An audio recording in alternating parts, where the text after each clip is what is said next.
ठीक है। टाइप से मैंने पढ़ा नहीं, लेकिन ये तो पता था कि SC ST के मैटर पे कोई SC ST का नहीं लगेगा फॉर्म।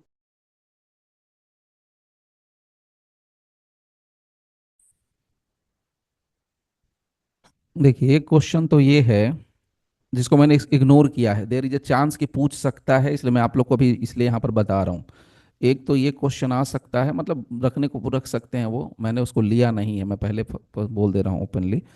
ये हो सकता है कि सालिएंट फीचर पूछ दे। सालिएंट फीचर का मतलब हो गया कि भाई SC ST एक्ट की विशेषता क्या है, salient features of SC ST act.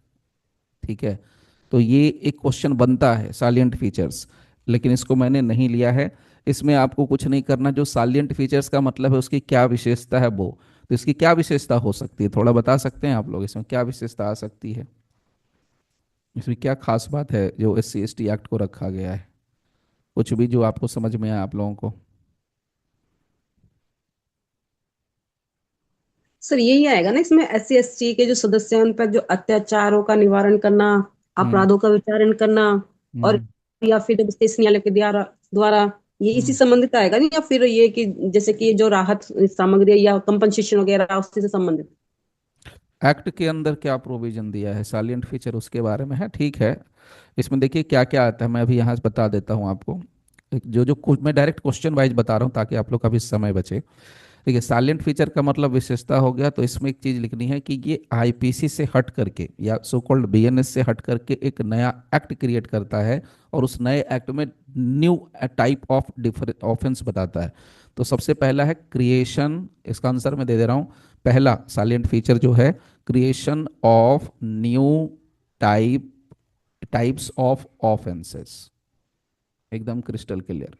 Creation of new types of offences, सोचने की बात है ना, जब ये एक्ट नहीं आया था तब किसको पता था कि इस तरह के भी अपराध होते हैं। तो ये यहाँ पर है, ये ऐसे अपराध हैं जो कि किसी भी एक्ट के अंदर नहीं है, स्पेशली मेड फॉर और क्रिएटेड फॉर, इनएक्टेड फॉर सही वर्ड होगा, specially enacted for SC ST community के लिए बनाया है। इसमें जो ऑफेंस डिस्कस किए गए हैं ना तो वो IPC में है ना तो किसी और जगह पर है। ये इसमें एक चीज़ और बता देता हूँ थोड़ा सा इसके बैकग्राउंड में, SC ST एक्ट एकदम से नहीं आया था। SC ST एक्ट के प्रोटेक्शन के लिए पहले से उस समय, यानी कि सो कॉल्ड हमारे बाबा साहब अम्बेडकर साहब के टाइम पर एक एक्ट आया था 1955 में, protection of civil rights act, नाम बता देता हूँ, protection of civil rights act. ये एक्ट आया था 1955 में। ठीक। अब ये उन्होंने कॉन्स्टिट्यूशन में भी इसका जिक्र है, जब अनटचेबिलिटी वाला पार्ट जब पढ़ते हैं, आर्टिकल आर्टिकल कौन सा 17। है, 17 में, हाँ। तो protection of civil rights act 1955 है जो था। इसके अलावे, IPC 2। तो कहते हैं कि इसका पहली विशेषता ये है कि जिस तरह के अपराधों का बात किया गया, जिस तरह के ऑफेंसेज को डील किया गया है SC ST एक्ट के अंदर, वैसे अपराधों का जिक्र ना तो सिविल राइट्स एक्ट के अंदर है ना तो IPC के अंदर था। ये अपने आप में यूनिक बात हो गई। दूसरा इसकी विशेषता क्या है, दूसरी विशेषता ये है कि ये सिर्फ वैसे अपराध के लिए यहाँ पर पनिश देता है, पनिश करता है, उन लोगों को पनिश करता है जो SC और ST के लोगों को तकलीफ देते हैं, उनको उनके अगेंस्ट क्राइम करते हैं। सो पनिश करता है, it punishes crimes against people belonging to SC/ST only. ये सिर्फ SC/ST के लोगों को ही, जो उसके अगेंस्ट होता है उसके लिए, जनरल के साथ अगर होगा तो SC/ST एक्ट नहीं लगने वाला है। नंबर थर्ड, इसमें क्या है, स्पेशल प्रोटेक्शन देता है, ऑब्वियस सी बात है, स्पेशल प्रोटेक्शन की बात करता है, एंड स्पेशल राइट्स भी देता है, special protection and special rights किसको, टू द विक्टिम्स, या SC/ST भी लिख सकते हैं। ये भी हो गया, तो पहला हो गया कि ये अपने आप में यूनिक एक्ट है, वैसे अपराधों के बारे में इसमें डिस्कशन किया गया है जो ना तो प्रोटेक्शन ऑफ सिविल राइट्स में था 1955, ना तो IPC में था, ना अभी सो कॉल्ड अपने BNS में है। दूसरा इसकी विशेषता क्या है कि ये वैसे अपराध के लिए पनिश करता है जो सिर्फ और सिर्फ SC और ST के अगेंस्ट होते हैं, SC/ST कम्युनिटी के अगेंस्ट होते हैं। तीसरा हो गया कि ये स्पेशल प्रोटेक्शन देता है, स्पेशल राइट्स देता है विक्टिम को। इसके अलावा चौथी बात क्या हो गई, चौथी बात होगी कि इसमें स्पेशल कोर्ट बनता है, देखिए स्पेशल स्पेशल साथ में रख लिया तो याद रह जाएगा, creates special courts, special courts, ये स्पेशल कोर्ट्स बनाता है। इसके लिए special PP, special PP, okay, for special trial, special ही सब कुछ होता है। Now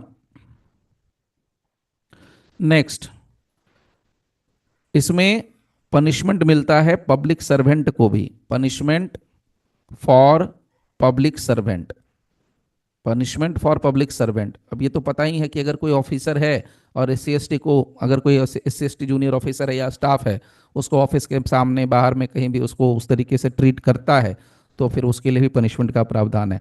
so punishment for public servant ये खास के उसके लिए है जो non S C S T है, non S C S T है। Number 6, denial of anticipatory bail होता ही है, नॉर्मली सामान्य तौर पर एंटिसिपेटरी बेल का डिनाइल है।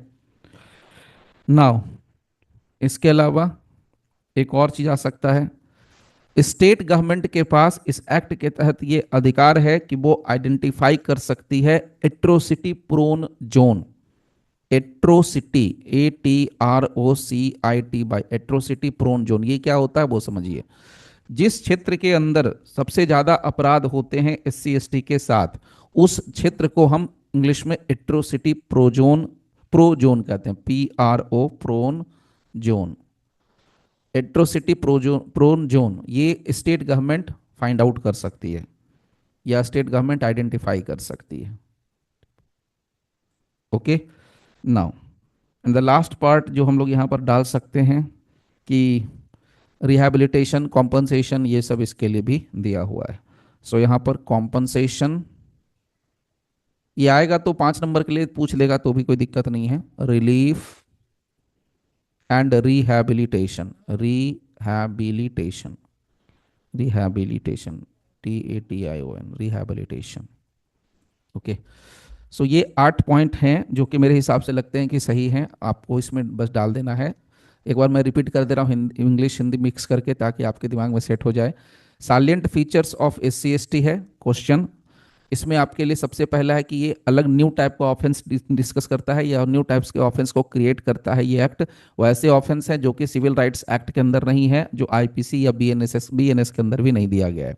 दूसरा कि ये पनिश करता है crime against people belonging to SC और एसटी कम्युनिटी, वैसे लोगों को पनिश करता है जो कि एससी एसटी के साथ अपराध करते हैं। तीसरा, special protection and special rights to victim. चौथी बात है ये स्पेशल कोर्ट बनाता है, स्पेशल पीपी का अपॉइंटमेंट करता है। पांचवी बात, पनिशमेंट फॉर पब्लिक सर्वेंट, जो नॉन एससी एसटी होते हैं वो उनके लिए भी यहाँ पनिशमेंट का प्रावधान है। अगर वो कब होगा, अगर वो नेग्लेक्ट करता है अपनी ड्यूटी में तब।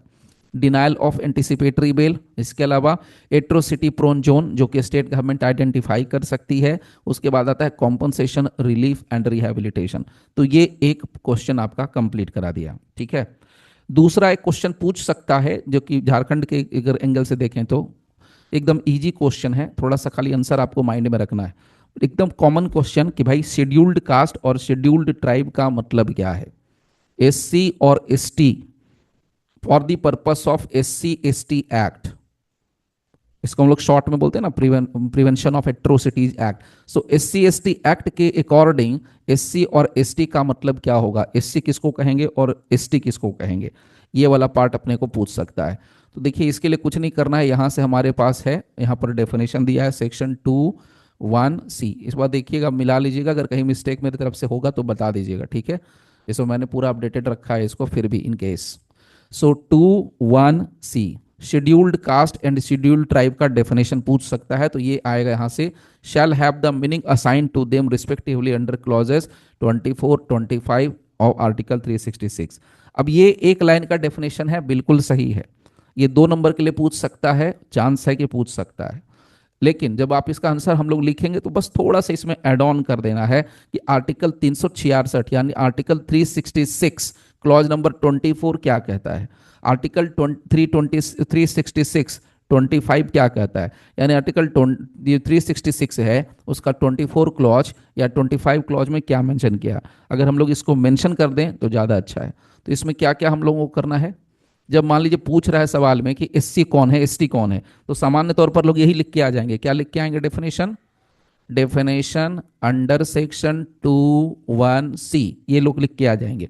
Prevention of atrocities act, SC/ST act, ये लिख के आ जाएंगे। लेकिन हम लोगों को थोड़ा सा एक्स्ट्रा इसमें डाल देना है, वो है आर्टिकल 366 क्लॉज नंबर 24, आर्टिकल 366 का क्लॉज नंबर 25। इसको आप साथ में रीड विथ कर दीजिए आर्टिकल 341 के साथ, और कुछ नहीं, बस इतना ही एड ऑन करिए और मत दीजिए। अब इसमें है क्या दिया हुआ वो भी थोड़ा शेयर कर देते हैं। सर 241 42 तो 30 341 341, 42। हाँ 341 42, और एक तो 41 पर भी रखेंगे तो भी चलेगा, लेकिन मैं आपने बोल दिया है, चलिए 341 42 दोनों डाल देते हैं। सुनिएगा ध्यान से, 366 का 24 में क्या कहा है, ये वाला पहले मैं डिस्कस कर रहा हूँ आपको, मैं कलर चेंज कर दे रहा हूँ पहले, ये यहाँ पर है ये वाला, इसको पहले डिस्कस कर लेते हैं। इसमें बस इतना कहा है कि शेड्यूल्ड कास्ट का मतलब क्या होगा।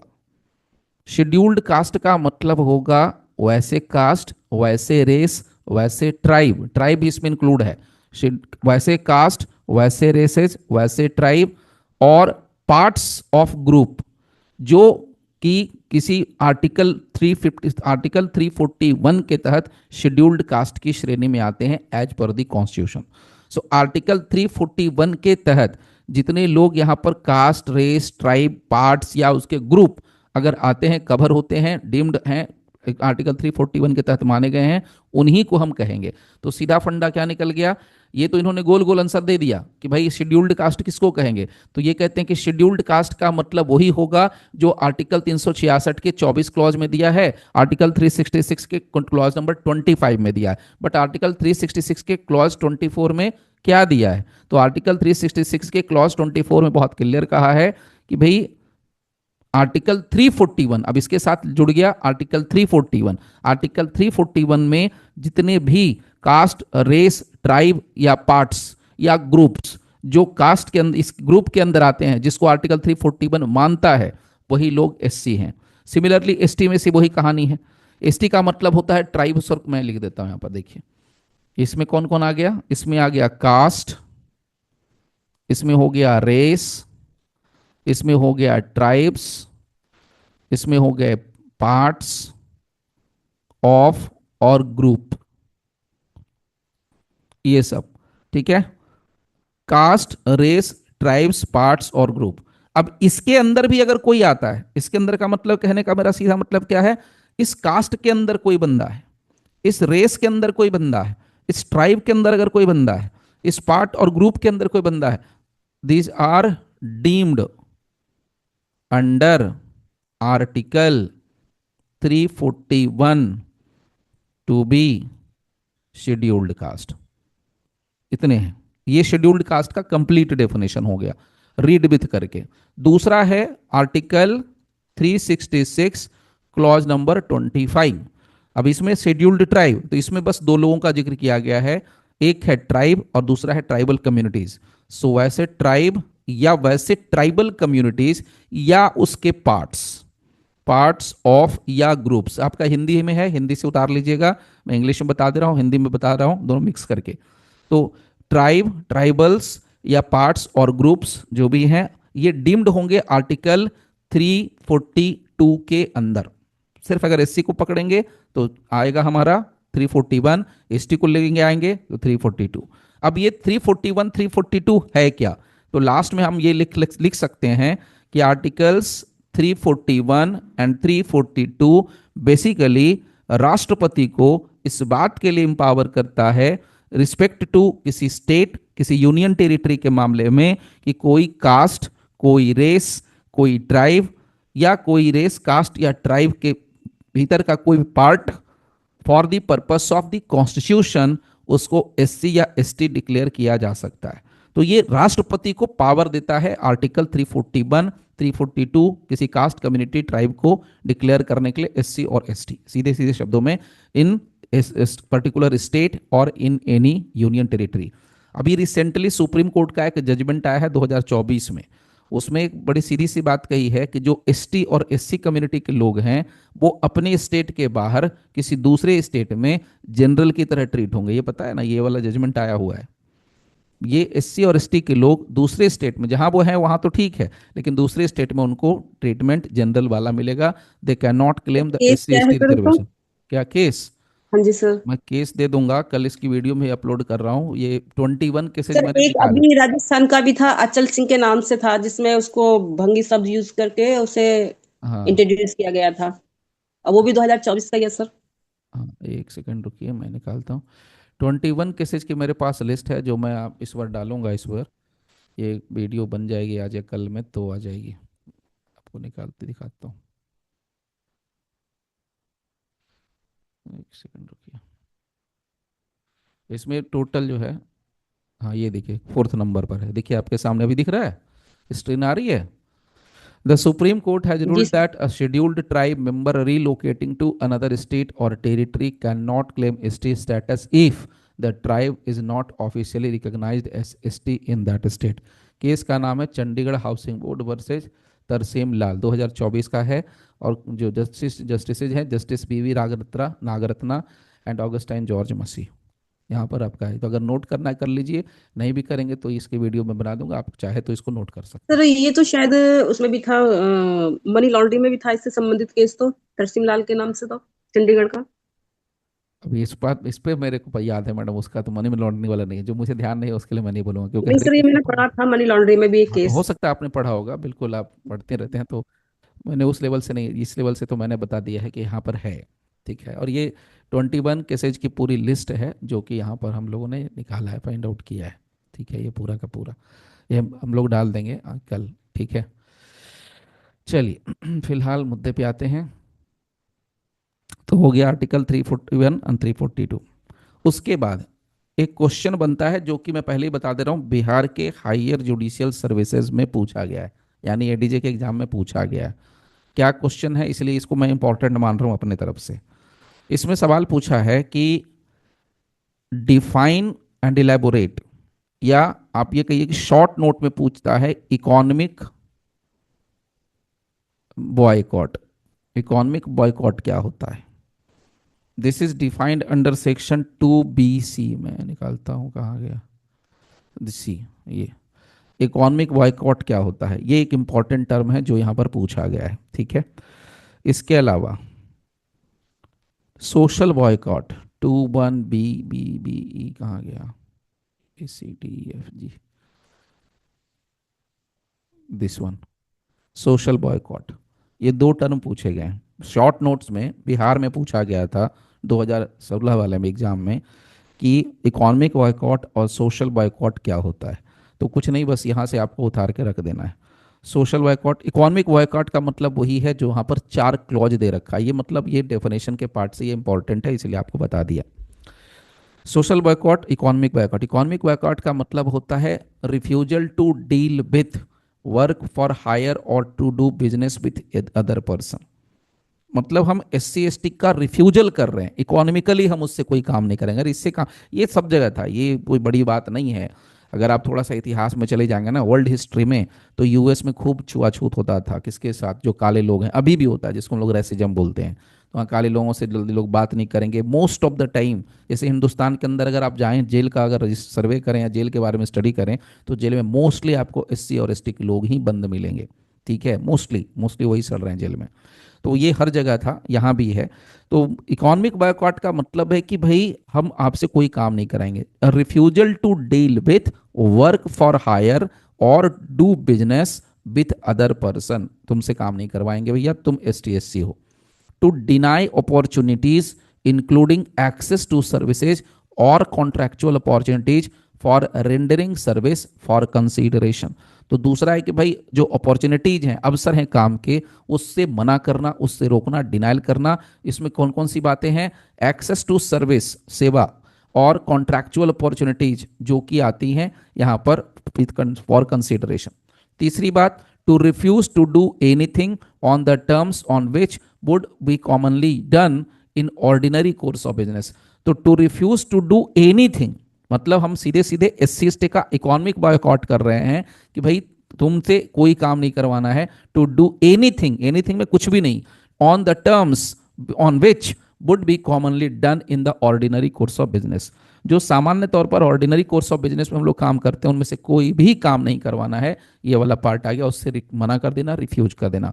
और चौथी और आखिरी बात कही है, एब्सटेन फ्रॉम द प्रोफेशनल और business relations that one would maintain with other person. जो हम जनरली दूसरे लोगों से मेंटेन करते हैं प्रोफेशनल और बिजनेस रिलेशन, वो यहाँ पर मना कर देना सीधे, to abstain from the professional और बिजनेस रिलेशंस। तो ये होता है इकोनॉमिक बॉयकॉट। ये पूछा है एग्जाम में तो पूछ सकता है, 2 नंबर के लिए, 3 नंबर के लिए, 5 नंबर के लिए पूछेगा, तो इसी को आप अपनी भाषा में लिख सकते हैं। अगर याद हुआ तो अच्छी बात है, अति उत्तम। नहीं याद हुआ कोई बात नहीं, तो इसको अपनी भाषा में लिख के दे सकते हैं। उसी तरीके से है सोशल बॉयकॉट। सोशल बॉयकॉट में क्या है, ये रहा 21EB। सोशल बॉयकॉट मीन्स सामाजिक तौर पे जिसका बहिष्कार करना, वो एक होता आर्थिक, ये हुआ सामाजिक। और refusal to permit a person to render to other person और receive from him any customary service और to abstain from social relations that one would maintain with other person और to isolate him from others. Social boycott का मतलब है refusal. Refusal का मतलब refuse कर देना। किस बात से रिफ्यूज कर देना, टू परमिट, परमिट का मतलब permission, to permit a person to render to other person. भाई किसी दूसरे को किसी तरह का कोई सर्विस नहीं देगा, कोई किसी तरह का इससे कोई कस्टमरी सर्विस नहीं लेगा, सोशल रिलेशंस नहीं रखना है, ये सारी चीजें इसके अंदर कवर होती हैं। हाँ, एक चीज याद रखिएगा, चाहे सोशल बाइकॉट हो चाहे आपका इकोनॉमिक बाइकॉट हो, ये होना चाहिए डिलीबरेटली। इसमें हमेशा एक चीज याद रखना है, वो डिलिबरेटली होना चाहिए, वॉलेंटियरली होना चाहिए, जानबूझ के किया जाना चाहिए। ये यहां पर जरूर कवर होगा। अब इसके साथ अगर हम लोग इसको अटैच कर दें, देखिए अब एक चीज मैं आपको और बताता हूं। अगर सोशल और इकोनॉमिक बॉयकॉट पर सवाल पूछता है 2 नंबर के लिए, 2 मार्क्स के लिए, 3 मार्क्स के लिए, तब तो ठीक है। लेकिन मान लीजिए बड़े नंबर के लिए पूछ लिया, तब क्या करेंगे? Is there any issue? बड़े नंबर के लिए क्या लिखना होगा, बता सकते हैं, कोई आइडिया? मतलब 7 नंबर के लिए पूछ दिया, 8 मार्क्स के लिए पूछ दिया, 9 मार्क्स, 10 मार्क्स के लिए पूछ दिया, तो क्या करेंगे बताइए? इसमें कुछ ऐड ऑन कर सकते हैं कि नहीं कर सकते हैं? बस इतना बताइए मुझे। कर सकते हैं सर। क्या ऐड ऑन करेंगे मैडम, थोड़ा हिंट दे दीजिए। सर आर्टिकल से लिखते, हम्म। आर्टिकल पर। आर्टिकल पर? देखिए हम्म, मैं बता देता हूँ, नोट कर लीजिएगा, ठीक है? दोनों के लिए बता रहा हूँ, सोशल और इकोनॉमिक दोनों के लिए बता रहा हूँ। सोशल बॉयकॉट, मैं इसलिए तो आपको डायरेक्ट बता रहा हूँ, समय कम है, सीधे आप लोग आंसर याद कर लीजिए, घूंट के पी जाइए। सोशल क्या लिखना है, कितना लिखना है, वो मैं आपको हिंट दे देता हूँ, क्योंकि एक दिन में खत्म नहीं होता है, इसको अच्छे से पढ़ना है आपको समझ के। सोशल बॉयकॉट और इकोनॉमिक बॉयकॉट, एक एक नंबर का वैल्यू भाई, 2 2 3 3 नंबर से लोग यहाँ छट रहे हैं। सोशल इकोनॉमिक बॉयकॉट, इसमें हम लोग को क्या है, क्यों कर रहा है सुबह सुबह? इसमें आपको डालना है, देखिए मैं दिखा देता हूँ। ये है सेक्शन 3, ये सब सेक्शन 1। इसमें से कुछ पार्ट आपको उठाना है, स्पेसिफिकली वाला एन। इसके अलावा एक और पार्ट उठाना है, शायद मैंने आप लोग के आंसर में दिया, उसमें दिया है मैंने, ये जेड। और यहाँ से ये जो है सोशल और इकोनॉमिक बॉयकॉट के लिए काम कर रहा है। इसके अलावा ZC, ZB, ये यहाँ तक आना है। मतलब समझे, हम लोग उस प्रोविजन को उठा के डाल रहे हैं जिसको कि पनिश किया गया है एक सेक्शन 3 के तहत। मतलब हमने एक डेफिनेशन पार्ट देख लिया कि सोशल बायकॉट क्या होता है, हमने ये देख लिया कि भाई इकोनॉमिक बायकॉट क्या होता है, उसका डेफिनेशन कहाँ दिया है, social boycott, economic boycott. Economic boycott का डेफिनेशन दिया है 21BC, 21BC, 21BC, economic boycott. Social boycott क्या है, 21EB, इकोनॉमिक बायकॉट 21EB। तो ये डेफिनेशन पार्ट हो गया कि इसको हम कहते हैं। अब ये अगर कोई करता है तो उसके लिए क्या पनिशमेंट है, मतलब हम पूरा ओवरव्यू लेके चल रहे हैं इस एक्ट के अंदर कहां पर क्या लिखा गया है। तो अगर हम यहां से लेके चलें 31N से, 31ABCDEFGHIJKLM, यहां से देखिए, after the poll causes hurt or grievous hurt or assault or imposes or threatens to impose social और इकोनॉमिक बायकॉट। अब समझ में आ गया होगा आपको इसी को क्यों चूज किया हम लोगों ने, पता चल रहा है? यस और नो तो बताइएगा, ऐसे जी सिर्फ सर। मुरारी बाबू का प्रवचन तो हम लोग कर नहीं रहे हैं। सो जी टू सर। इम्पोज सोशल और economic backward upon a member of a scheduled caste. अब जीतने के बाद after the poll causes hurt और ग्रीवियस हर्ट, एक तो ये कर लिया, assault after the poll causes hurt, सिर्फ हर्ट किया तो, या ग्रीवियस हर्ट किया तो, या असॉल्ट किया तो, या इम्पोज और थ्रेटेंस टू इम्पोज, यहां पर इम्पोज कर दिया है या थ्रेटन टू इम्पोज सोशल और economic backward upon a member of a scheduled caste और शेड्यूल्ड ट्राइब और prevent from availing benefits of any public service which is due to him. तो इसके लिए क्या पनिशमेंट है? इसके लिए पनिशमेंट है 6 महीना। What is the punishment? वे कहां गया punishment? She shall be punishable with imprisonment for a term which shall not be less than 6 months। इसलिए मैंने बोला अप टू 6 month, 6 महीना मैंने बोला 6 months, बट विच में एक्सटेंड टू 5 years। तो 6 महीने से कम नहीं और 5 साल से ज्यादा नहीं। चेक कर लीजिएगा अपने अपने बेयर एक्ट में, अगर कुछ है तो बता दीजिएगा, कुछ अपडेट है या कुछ। मैंने बहुत प्रिकॉशनरी मेजर लेके चला है, एक बार हो गई गलती, रोज रोज नहीं होनी चाहिए।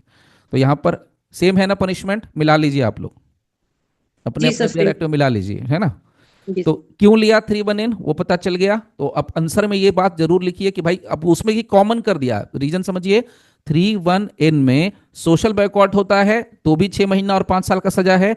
3(1)(n कहता है कि भाई इकोनॉमिक बॉयकॉट होगा तो भी 6 महीने से 5 साल का सजा हो सकता है। उसी तरीके से दूसरा पार्ट भी है, तीसरा पार्ट भी है। फोर्सेज और causes a member of a scheduled caste और scheduled tribe to leave his house village और अदर प्लेस ऑफ रेसिडेंस। तो ये क्या कर रहे हैं? आप बॉयकॉट कर रहे हैं ना, तो यहां पर ये वाला आ गया, इसको कहेंगे सोशल बॉयकॉट। तो यहां पर भी क्या होता है? इसमें भी सेम 6 महीने वाला पनिशमेंट हो गया।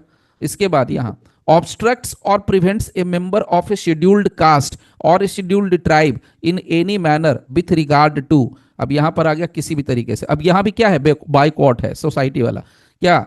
अब वहां तो स्पेसिफिक लिख दिया कि सोशल बाइकॉट के अंदर क्या क्या चीज कवर हो रही है। यहां पर देखिए, किसी भी तरीके से using common property resources of an area और ब्यूराइल और cremation ground equally with others, river stream spring, वही नदी तालाब कुआं, ये सब में जाने नहीं देना। तो इसमें से जो पार्ट आपको याद हो सकता है लिख दीजिएगा, B, C, D, E, ये 5 हो गए। इसके बाद आता है 131(z)(B), कॉजेज फिजिकल हार्म और mental अगोनी of a member of scheduled caste or scheduled tribe on the allegation of practicing witchcraft or being a witch। ये क्या है? इसको भी हम सोशल बाइकॉट के अंदर पुट कर रहे हैं कि भाई सोशल बाइकॉट अगर कर रहा है तो इस तरीके का एलिगेशन लगा के उसको कि तुम जादू हो, डायन हो, ऐसा बोल बोल के उसको बाइकॉट कर देना। उसके बाद imposes or threatens to impose social or economic boycott of any person or a family or a group belonging to scheduled caste or a scheduled tribe। तो यहां पर ZC, तो देखिए उसी को चुन करके हम लोगों ने डाला 3(1)(n), 3(1)(z), 3(1)(za।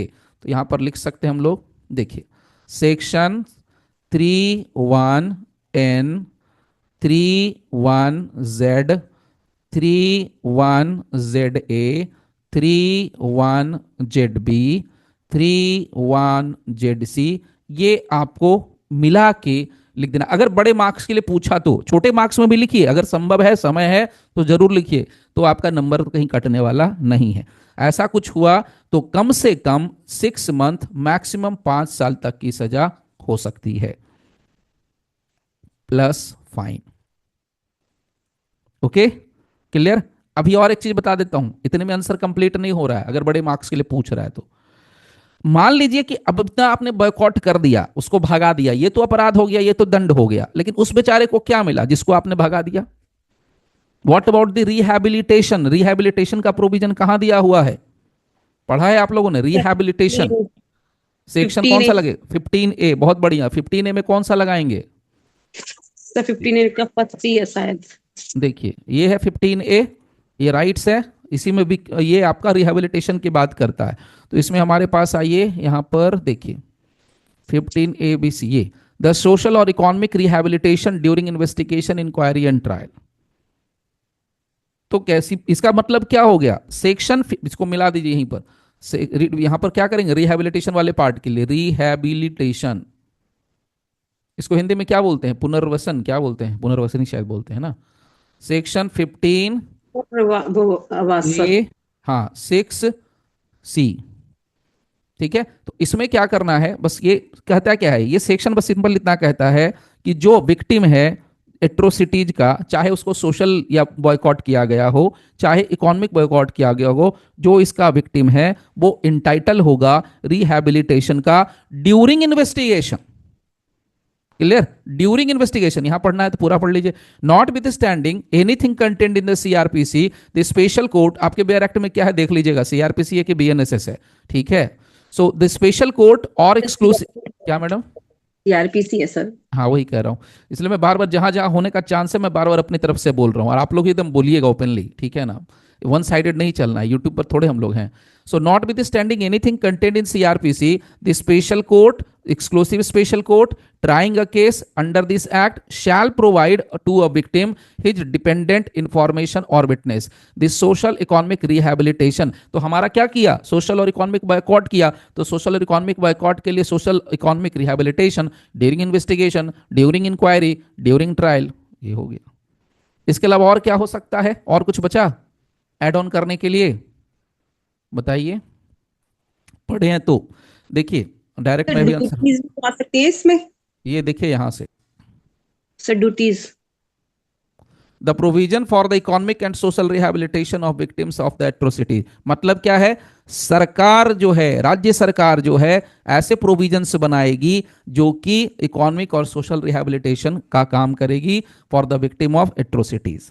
तो अब जाके आंसर आपका कंप्लीट होगा। हमने क्या क्या आंसर में लिखा, हमने देखिए डेफिनेशन पूछ रहा है आपसे, सिंपल डेफिनेशन पूछ रहा है, क्या पूछा डेफिनेशन में, सॉरी क्वेश्चन में क्या पूछा, इकोनॉमिक बायकॉट क्या होता है, आपसे पूछा कि सोशल बायकॉट क्या होता है, तो इकोनॉमिक बायकॉट 21BC, 21BC एकदम रटवा दे रहा हूं, सुन सुन के याद करिएगा। और उसके बाद सोशल बायकॉट 21EB, तो ये हमने लिख दिया सिंपल कि क्या होता है डेफिनेशन एज पर एक्ट के हिसाब से। उसके साथ हमने ऐड ऑन कर दिया कि जो कोई बंदा अगर कोई सोशल बैकआउट करता है या जो कोई इकोनॉमिक बैकआउट करता है तो वो कौन सा अपराध करता है, उसके लिए क्या पनिशमेंट है। तो जो वो अपराध कर रहा है वो 31N, 31Z, 31ZA, B and C, ये ऑफेंस कर रहा है, इसके लिए पनिशमेंट क्या है, तो 6 मंथ कम से कम जेल है, मैक्सिमम 5 साल का जेल है, और उसमें साथ में इंपोज है फाइन।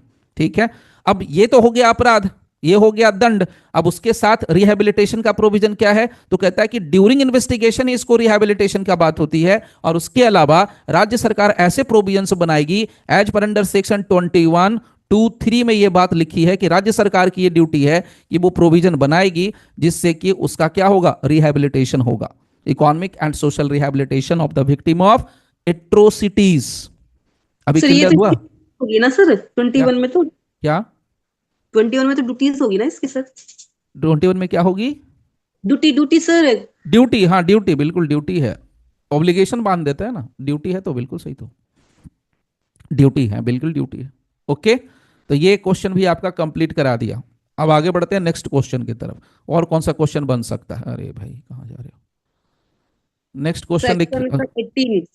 हाँ 18 सर। सर 18, इसमें कोई टिक वगैरह डालने की तो जरूरत नहीं पड़ेगी, लेकिन नहीं यदि इसमें दोनों पूछता है ना अगर आ जाता है तो डाल दीजिए, तो जबरदस्ती मत डालिए, हाँ बोलिए। सर मैं ये पूछना चाहती थी, यदि सोशल और इकोनॉमिक पूछता है तो हम्म, हमें सारा प्रोविजन लिखना पड़ेगा? इसका समरी बना दीजिए, पूरा तो याद रहने की चीज नहीं है मैडम, प्रैक्टिकली सोचिए।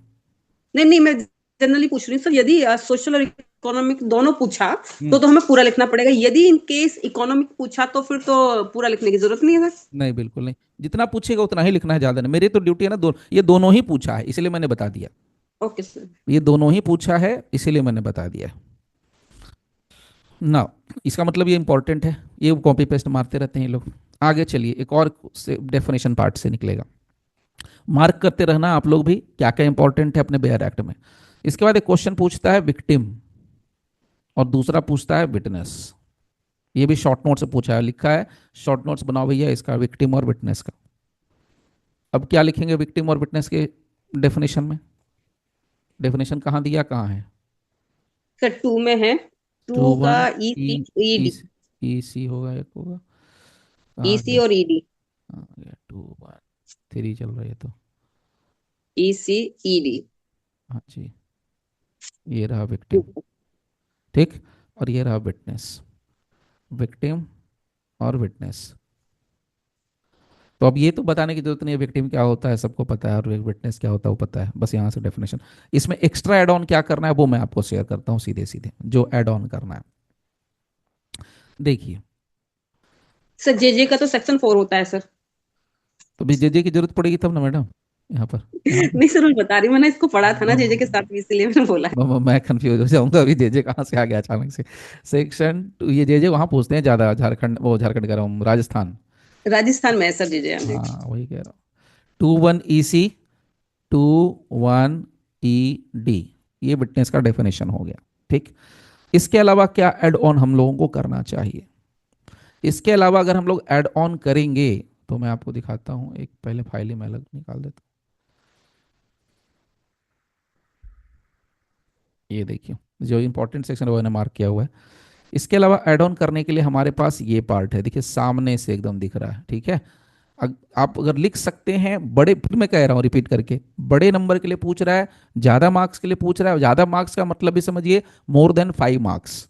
5 मार्क्स तक लिखा तो चलिए काम चलाओ चल जाएगा, थोड़ा बहुत आप लिख के चलाएंगे। मतलब देखिए, अगर अप टू 5 मार्क्स, मेरी बात को ध्यान सुनिए, उससे ज्यादा ऐड ऑन करना है कर सकते हैं। आज मैं बता रहा हूं, हो सकता है कल सुप्रीम कोर्ट का कोई जजमेंट आपको दिखने लगे, या जब तक एग्जाम हो तब तक सुप्रीम कोर्ट का कोई जजमेंट आ जाए, या झारखंड हाई कोर्ट का कोई जजमेंट आ जाए, तो वो तो ऐड ऑन करना ही पड़ेगा, उसको तो कोई कुछ नहीं कर सकता है।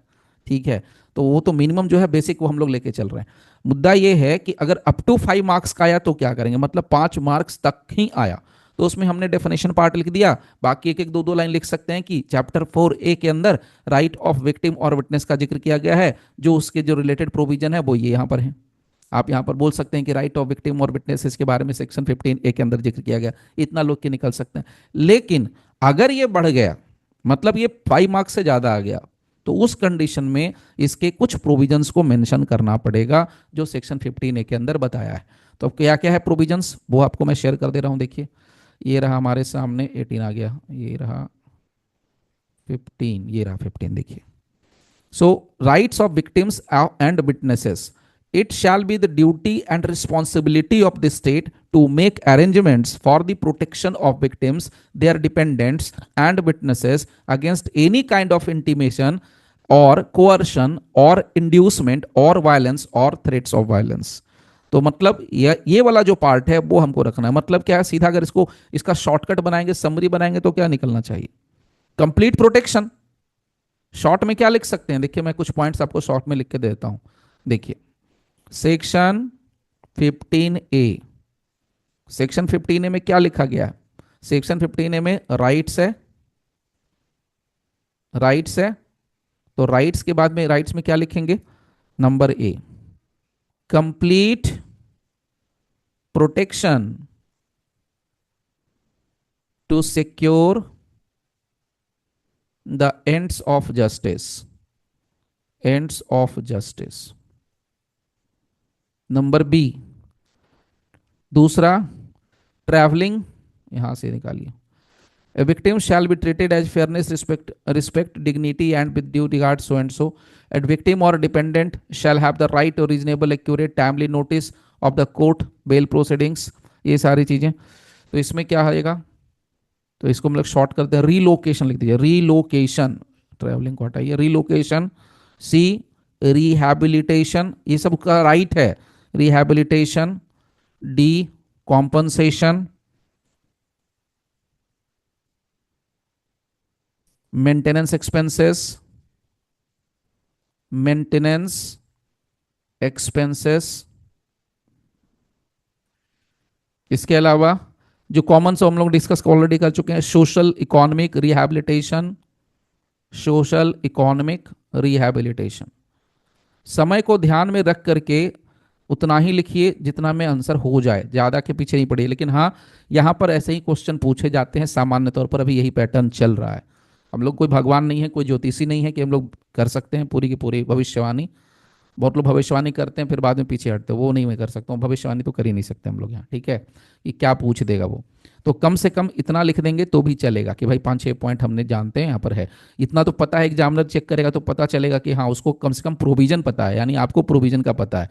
यानी हमने क्या लिख दिया, 21 EC विक्टिम, 21 ED विटनेस। उसके बाद चैप्टर 4 में जिक्र कर देंगे कि पूरा चैप्टर 4 जो है, chapter 4A right of victim and witness की बात करता है। सेक्शन 15 स्पेसिफिकली उसके बारे में कुछ पॉइंट्स डिस्कस करता है। तो जो कुछ पॉइंट्स है वो मैंने आपको शेयर कर दिया। अब आगे चलते हैं, नेक्स्ट कुछ क्वेश्चन और देख लेते हैं। हाँ, यहां पर एक क्वेश्चन, बड़ा क्वेश्चन आता है, वो मैं आपको शेयर करता हूं, ध्यान से सुनिएगा। एक नेक्स्ट क्वेश्चन बनता है, सेक्शन 2 तक तो कवर करा दिया, डेफिनेशन पार्ट कहाँ गया, यस। आइए 3 में, पनिशमेंट फॉर ऑफेंस एट्रोसिटी। हाँ, सवाल सबसे पहले ये बनेगा कि एट्रोसिटी क्या होती है। Define atrocities. ATRO, atrocities. Atrocities क्या होती है, सबसे पहला सवाल। एक सवाल पूछा गया था पहले भी, शायद गुजरात में पूछा था, मेरे को अभी याद आ रहा है बताते बताते। उसमें एक सवाल ये पूछा गया था कि क्या कोई SC ST का मेंबर है, ध्यान से सुनिएगा, SC ST का मेंबर है, उसके खिलाफ SC ST एक्ट के लिए अंदर एट्रोसिटीज के लिए उसके खिलाफ मामला दर्ज हो सकता है क्या। कहने का मतलब क्या है, अगर SC ST कम्युनिटी का बंदा SC ST को गाली दे तब क्या होगा। ये तो समझ में आ रहा है कि जनरल कम्युनिटी का आदमी अगर SC ST को गाली देता है, उसको गलत तरीके से ट्रीट करता है, उसके साथ एट्रोसिटी करता है, तो यहां जनरल अगर होता तो उसको पनिशमेंट मिलेगा SC ST एक्ट के अंदर। But the question here is कि क्या अगर SC ST कम्युनिटी का बंदा है, SC ST कम्युनिटी के बंदे को तंग कर रहा है, उसको गाली गलौज कर रहा है, उसके साथ एट्रोसिटीज कर रहा है, तो क्या उसके ऊपर SC ST एक्ट लगेगा, ये सवाल है। बताइए, इज इट एप्लीकेबल और नॉट। नहीं सर। क्यों नो। नहीं, कैसे, रीजन मतलब सेक्शन बताना है मैडम, सबके लिए बोल रहा हूँ, आपके लिए नहीं, सबके लिए कह रहा हूँ। नहीं है तो कैसे नहीं है, हम लोग हवा में तो बात करेंगे नहीं। बिल्कुल सर। पर हम्म। सर मैंने एसएससी एक्ट में तो ऐसा कुछ पढ़ा नहीं है, केस लॉ में हो तो कह नहीं नहीं, सकते। एक्ट और में हो है, सकता बिल्कुल है, एक्ट में लिखा है, है। तभी हम लोग ये नो कह सकते हैं। इतने प्राउडली अगर हम लोग नो कह रहे हैं तो उसमें हम लोगों को तो देखना है। देखिए यहीं पर पहली लाइन में लिखा है, हु, देखिए उतनी बारीकी से पढ़िएगा तब याद हो जाएगा। हु ईबर, जो कोई, not being a member of a scheduled caste और ए शेड्यूल्ड ट्राइब, इसका इसी को इंटरप्रेट कर देना है पकड़ के। ये हो गई गहराई वाली बात, इसको कहते हैं डेप्थ जाना। हुई सर भर, इसमें तो जो ये कोई, जो अब इसका SC का सदस्य इंटरप्रिटेशन क्या नहीं है। निकाल देंगे कि जो कोई शेड्यूल्ड कास्ट या शेड्यूल्ड ट्राइब का मेंबर नहीं है, यानी जनरल कम्युनिटी का है। इसमें शेड्यूल्ड कास्ट शेड्यूल्ड ट्राइब को हटा दिया, इसने साफ ही कह दिया not being a member of SC और ST। बस तो आपको सर ये तो हाँ, जनरल की बात करा है ना फिर तो। क्या मैडम। ये तो फिर जनरल की बात करा है ना, SC ST के तो उसको हटा ही तो दिया ये इसने। यही तो रीजनिंग है, यही तो रीजनिंग है। आपसे सवाल क्या पूछा, SC ST का बंदा अगर SC ST को तकलीफ पहुंचा रहा है, एट्रोसिटी उसके साथ कर रहा है, तो क्या उसके खिलाफ SC ST एक्ट लगेगा। The answer is no. आप सबने सही कहा, किसी ने गलत नहीं कहा, बट मैं रीजनिंग दे रहा हूं आपको कि क्यों। क्यों का आंसर आप यहीं से बताएंगे कि सेक्शन 3 के सब सेक्शन 1 में स्टार्टिंग में ही कहा है not being a member of. इसका मतलब ये हो गया कि SC ST एक्ट जो है उसमें एट्रोसिटीज वाला जो मामला है वो SC ST के ऊपर लागू नहीं होता है। समझ में आ रही है बात कि ऊपर से जा रही है, तो बहुत सिंपल सी बात बता रहा हूं, कोई बहुत टेक्निकल तो है नहीं कुछ। जी सर। क्लियर। तो एक्ट के अंदर दिया है, ये नहीं हम लोग कह सकते कि नहीं दिया, हर चीज का आंसर है, बस हम लोग उस गहराई से या उस तरीके से देखते नहीं, देखने का नजरिया है। ठीक है, टाइप से मैंने पढ़ा नहीं, लेकिन ये तो पता था कि SC ST के मैटर पे कोई SC ST का नहीं लगेगा फॉर्म। बिल्कुल इसलिए सही है, आप तो सब सही बोल रहे हैं, कोई भी मतलब सही है, बिल्कुल सही है, बट रीजनिंग मैं बता रहा हूं। ठीक है, चलिए, तो अब इसमें से पहला जो क्वेश्चन बनता है जो मैंने आपसे कहा,